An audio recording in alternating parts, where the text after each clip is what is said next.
নানাভাবে চিটিং এর মাধ্যমেই নাকি ভারত বিশ্বকাপের ফাইনালেও গেছে। এই টেস্টটিকে আপনারা অনেকেই হয়তো মাঙ্কি গেট স্ক্যান্ডেল বলে মনে, মাত্র প্রপার ব্যাটসম্যান অ্যান্ড্রু সাইমন্স ক্রিজে ছিলেন। ধোনি দুরন্ত বেগে স্টাম্পিং দেয়, দাদার ক্যাচ উঠে যায় মাইকেল ক্লার্কের কাছে। ভারতে শেষ হওয়া 2023-এর বিশ্বকাপ নিয়ে অনেক ক্রিকেট প্রেমী ভারতকে নানাভাবে সমালোচনা করেছে। ভারত নাকি হোম অ্যাডভান্টেজ নিয়ে বিশ্বকাপ খেলেছে, এমনকি নানাভাবে চিটিং এর মাধ্যমেই নাকি ভারত বিশ্বকাপের ফাইনালেও গেছে। উল্লেখযোগ্যভাবে মানুষ উদাহরণ দেখিয়েছেন বলে চিপ ঢুকিয়ে সুইং অথবা 70,000 দর্শকের সামনে পিচের পরিবর্তন।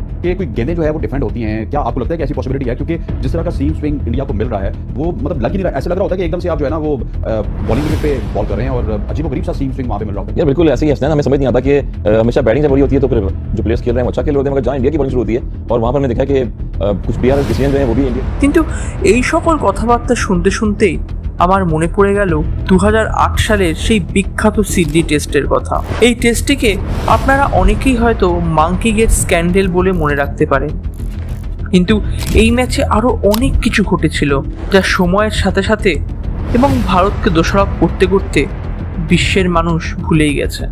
চলুন আজ 2024-এ বসে 2008 সালের সেই টেস্টে এমন কি ঘটেছিল যা ক্রিকেটের পাতায় এখনো স্মরণীয় তা দেখে নেওয়া যাক।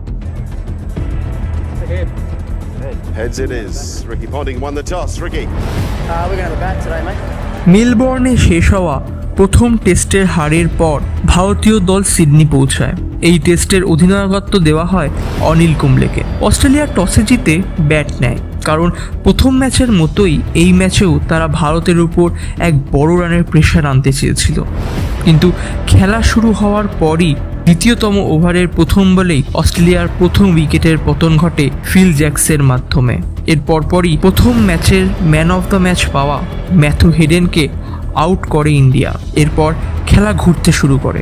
তার কিছুক্ষণ পরই সৌরভ গাঙ্গুলির বলে মাত্র 17 রানে থাকা রিকি পন্টিংয়ের ক্যাচ ওঠে কিপারের কাছে এবং কিপার সেই ক্যাচ নিয়েও বসেন, কিন্তু আম্পায়ার সেই ক্যাচটিকে আউট দিতে নারাজ।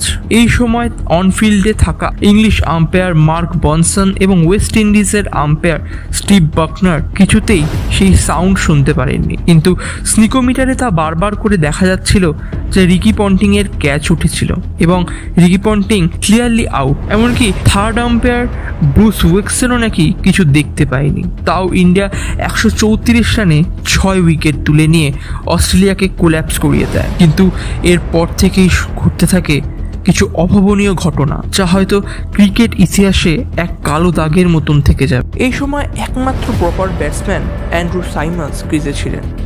ইশান্ত শর্মার এক দারুণ আউটসুইং বলে তিনি পরাস্ত হয়ে যান এবং ক্যাচ দিয়ে বসেন কিপার মহেন্দ্র সিং ধোনির কাছে।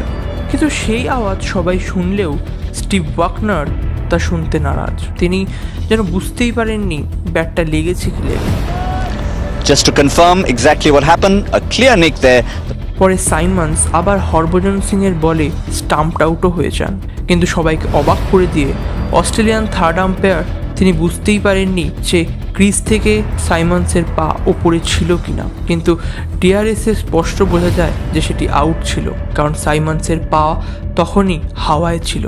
এরই কিছু বল পরে আবার হরভজন সিং এর আরেকটি লেগ স্টাম্পের বলকে লিফ করতে যাওয়ায় ক্রিজ থেকে বেরিয়ে যায় সাইমন্স, আর ধোনি দুরন্ত বেগে স্টাম্পিং করে। কিন্তু অদ্ভুত ব্যাপার হলো এই যে স্টিভ ওয়াকনার শুধু উইকেটের দিকেই হেঁটে যাচ্ছিলেন, তিনি রেফারও করেননি থার্ড আম্পায়ারের কাছে। এরকম অবাক অবাক করা কাণ্ড ক্রিকেট ইতিহাসে হয়তো খুব কমই হয়, কিন্তু সেদিন হয়েছিল।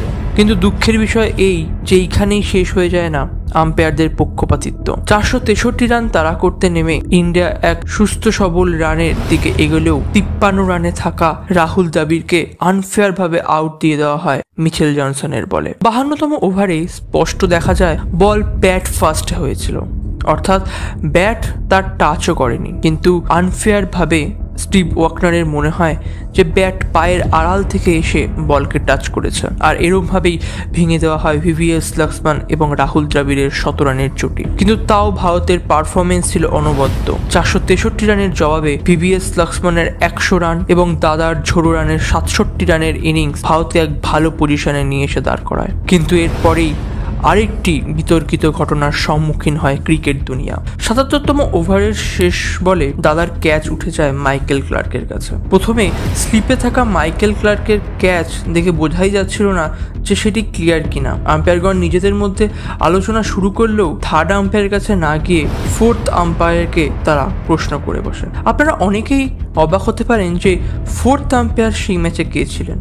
অবশ্যই সে ছিলেন রিকি পন্টিং, যে তার ফিল্ডারদের ধরেছেন কিনা তার মতামত নিশ্চয়ই দরকার, এবং তার মতামত অনুসারেই তিনি আউট দিয়ে দেন। তাই আজও অনেকে মনে করেন পন্টিং সেই ম্যাচে ফিফথ আম্পায়ার বা ফোর্থ আম্পায়ার হিসেবে খেলেছেন। Just have a look at this. Is not clear. Now see when he rolls over and see there is grounded the ball on the turf. So that is not out because he's in the act of taking the catch. You can see that.